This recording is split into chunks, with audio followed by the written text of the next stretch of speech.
good food, lots of good people. Definitely join Seattle Hempfest if you want to see things like this happen, because boy, there are things happening right now in Washington and Colorado. Again, they're not perfect, but boy, are they huge steps. And, you know, we've got to lead the federal government on this. They won't do this without states doing it first. Politicians, you know, the people have to lead the way. You have to show them polling and votes that make them feel it's safe to back something that the people want. In fact, I had a lovely conversation with a Seattle police officer yesterday, and we were laughing about how the most flexible person in the world is a politician because they don't have spines.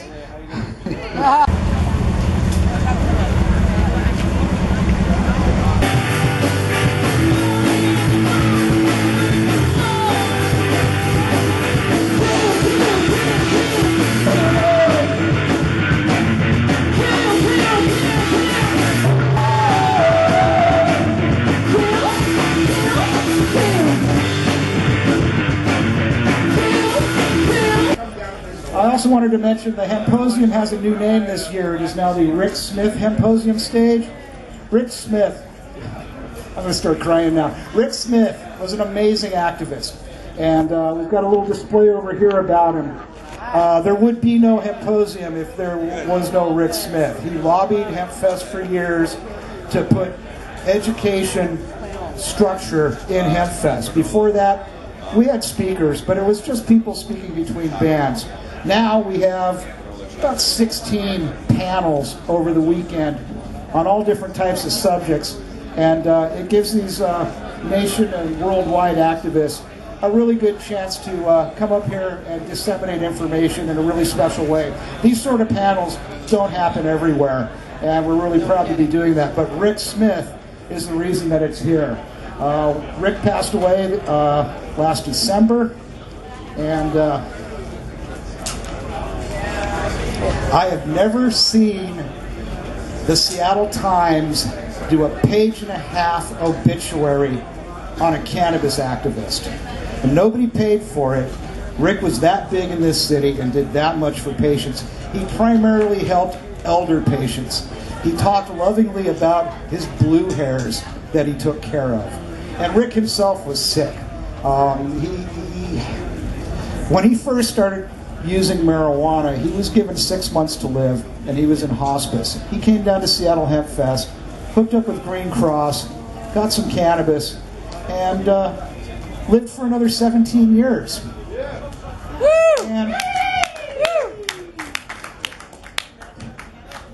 And I have never in my life met somebody as kind, generous, courageous, strong, and sometimes a little bitchy in the world. An amazing man. If you Google search his name, look at the obituary archives of the Seattle Times, he's a very, very special man, and this stage really deserves to be named after him. So everybody give us a big applause for Ric Smith's memory. State, also known as sunny Seattle, Washington. Thank you so much for coming out today. Enjoy Hempfest.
If you guys feel free to do a little bit of moving right here in the front or whatever, guys get up.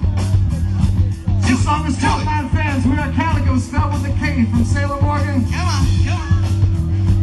You guys smell really, really good today. Thank you for properly washing yourself. Marijuana.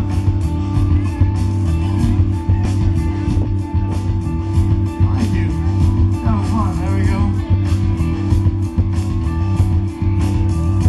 I see walking on the road, staring at my toes and my shoes that are slightly too big. I went to the left when I should have went right. Make some noise for this guy! We're there, halfway here. This is our kind of one-man bridge. I think the biggest fear of pursuing this career is that I lie on a one-man bridge. Oh, is there anyone? Oh, is there anyone?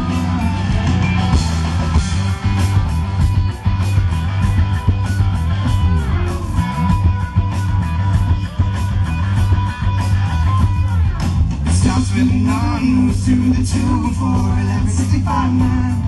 Yeah, I got 9 fans for my band, but they can't seem to make up their mind. Yeah, I'm burning up the tubes, wearing out my shoes and my strings and my solitude them. So I say cheers, cheers to the beers for the night out last night. Is there anyone?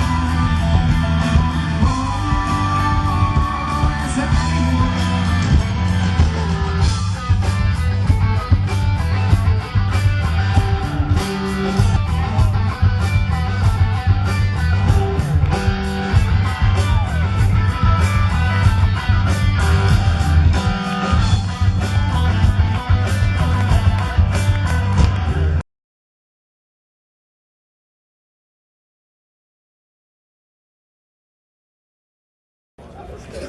Write a letter to Bobby Tuna's, for Bobby Tuna, to get Bobby Tuna to be able to come here. His parole, the United States Parole Board can override the local parole board in Florida to allow him to come out here and sell his book. Bobby Tuna, The Black Tuna Diaries. It's about the years and years and years he imported much marijuana back in the 70s and 80s to the United States.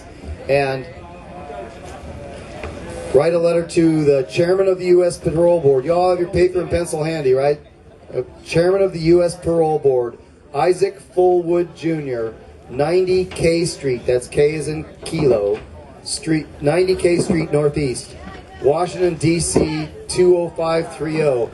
Bobby Tuna imported a lot of marijuana to the United States in 70s and 80s, and he received a 64-year sentence, which he served 27 years and got out on good behavior. That's the longest anyone has ever been in jail for selling just marijuana.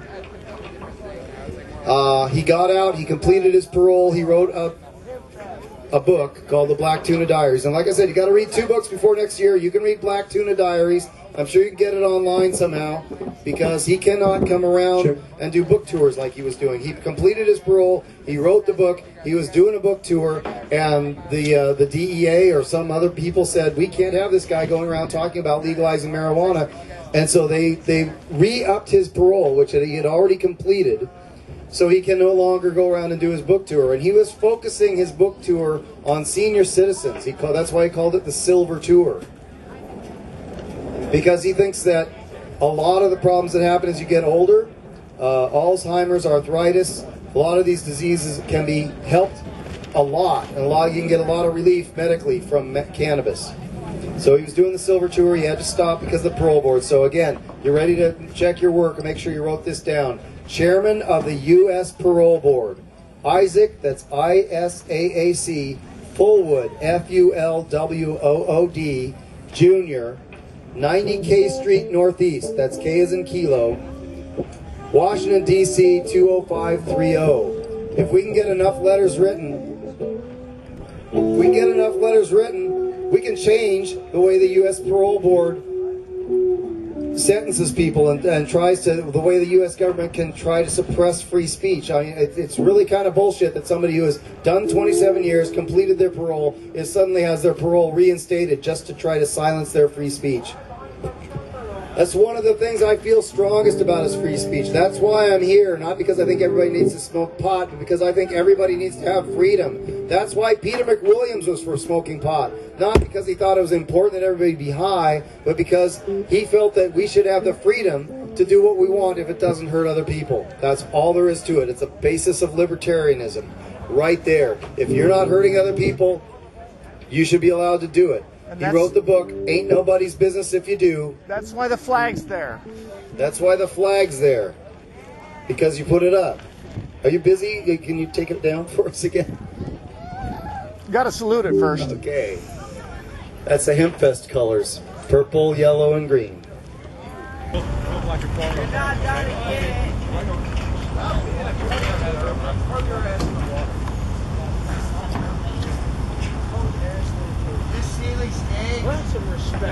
Sealy's the next one. It's way the fuck out there. Holy shit. Getting close. It's not too much further.